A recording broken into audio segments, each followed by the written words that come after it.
কুণাল ঘোষকে একসময় সামলাতে 150 পুলিশ সামলাতে পারতো না। এই দুটো কুকুর বেড়াল আমায় কি করবে? এই দুটো কুকুর বেড়াল আমার কি করবে? আমি ওখান দিয়েই যাব। মারার হলে আপনাদের সামনে মারুক, আপনারা ছবি তুলুন। আমি মার খেতে যাচ্ছি, পাথর মারলে মারুক, বোম মারলে মারুক, ডেড বডি পড়ে থাকবে, কিন্তু আমি ওইখান দিয়েই যাব। তারপর যাও। এটা কি আউটসাইডার না এখানকার? প্রথম কথা, দয়া করে এটাকে জনরস বলবেন না। দুটো বড় রাস্তায় এসে ডিম মেরেছে। আমি একদম শেষ মুহূর্তে মাথা ঘোরাতে পেরেছি, নইলে আমার এই চশমার কাঁচটায় পড়লে আমার চোখটার 12টা ভেঙে গেছে।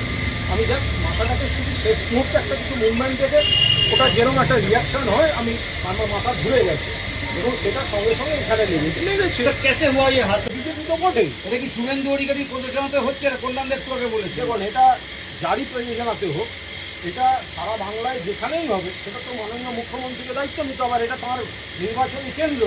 তাহলে মুখ্যমন্ত্রীর কেন্দ্রে প্রাক্তন মুখ্যমন্ত্রীর বাড়ি, ডেড ক্যাটাগরি যিনি সিকিউরিটি, তার বাড়ি এখনো ছেলেগুলো দাঁড়িয়ে আছে। ওরা ডিম পাথর হাতে যদি এই কালচার হয়, আর এই ডিমের বদলে যদি বোম ছোড়ে, কি হবে? পালিয়ে যাবে। আমার ডেড বডি পড়ে থাকতো। आपके सामने तो पुलिस भी था। Police didn't act. পুলিশ দাঁড়িয়ে দাঁড়িয়ে দেখলো, বলছি ওটা দেখুন ওই ছেলেটা করছে। পুলিশ তাকে ধরলো না। যে ছেলেটা ছবি তুলছে সামনে দিয়ে হেঁটে তারপর দৌড়ে পালিয়ে গেল। পুলিশ ধরলো না, পুলিশ দেখছে। তাতে কি আমাকে থামানো যাবে? আমি আবার এখান দিয়েই আমি এখন হেঁটে যাব। মারলে মারবে, মানুষ দেখবেন। কুণাল ঘোষ সেই জিনিস নয়। এখানকার বিধায়ক, রাজ্যের মুখ্যমন্ত্রী এবং পুলিশ মন্ত্রী শুভেন্দু অধিকারীকে আপনি কি বার্তা দেবেন আমাদের মাধ্যমে এই ঘটনার পরে? আমি শুভেন্দু অধিকারী, তিনি এই এলাকার বিধায়ক এবং মুখ্যমন্ত্রী, তাকে বলবো এটা কোন সংস্কৃতি আপনার এই ক্যাডাররা এগুলো চালু করছে? মানুষ কি রাস্তায় বেরোবে না, নাকি মাননীয় মুখ্যমন্ত্রীর বাড়ি?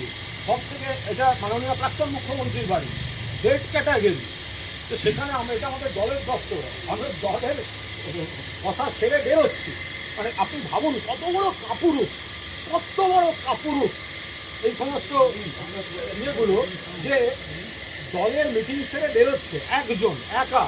আমার সঙ্গে যে সিকিউরিটিও নেই। বিধায়ক হিসেবে আমি যে সিকিউরিটি পাই, সেই সিকিউরিটি আজকে আমি নিইনি। আমি একা ঘোরাঘুরি করি, আমার তো কোথাও প্রবলেম হয় না, আমার ভয়ও করে না। এখন যদি আপনি তো রাস্তায় জানেন না কোন কুকুর পাগুলা কখন কে কামড়াতে আসে, তো সেইটার জন্য তো রাস্তায় হাঁটা বন্ধ করা যায়। সুতরাং আমি হাঁটি, এবং আপনারাই আমাকে দাঁড় করিয়েছেন। আপনারা কি করে নিশ্চিত হচ্ছেন যে এই ছেলেটি বিজেপির কর্মী? তার অত কৈফিয়ত তো আমি দেবো না, আপনারা দেখুন না। শুধু করবেই, তারপরে আর কি কি আছে সেগুলোও বেরোবে।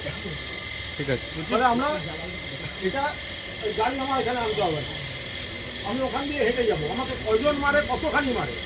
আজকে যদি পাথর মারতো আমার এই চোখটা 12টা বাজতো। কারণ কি, আসছিল তো কাঁচের ওপর। আমি শেষ মুহূর্তে মাথাটা ঘোরাতে এখানে লেগেছে।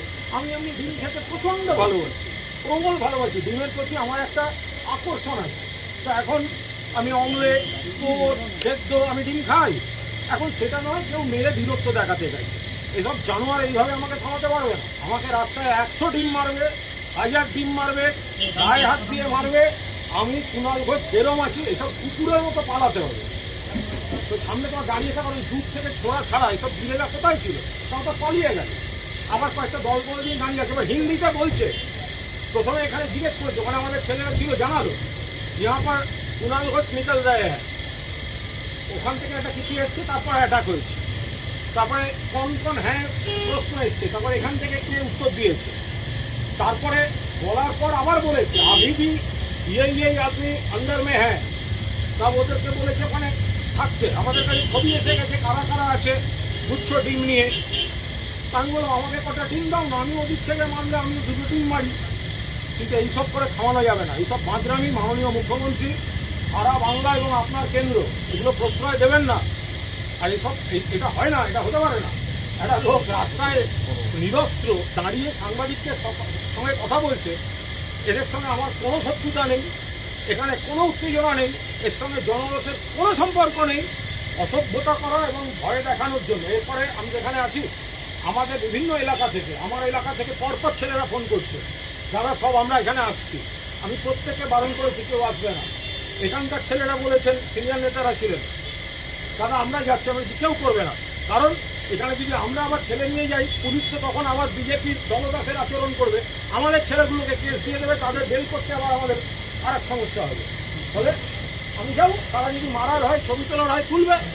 তাতে ওরা এইভাবে কন্ট্রোল করা যায়নি, এইভাবে কন্ট্রোল করা যায় না। আর কুণাল ঘোষকে গায়ে হাত দিয়ে মেরে, আরে কুণাল ঘোষকে একসময় সামলাতে 150 পুলিশ সামলাতে পারতো না। এই দুটো কুকুর বেড়াল আমার কি করবে? এই দুটো কুকুর বেড়াল আমার কি করবে?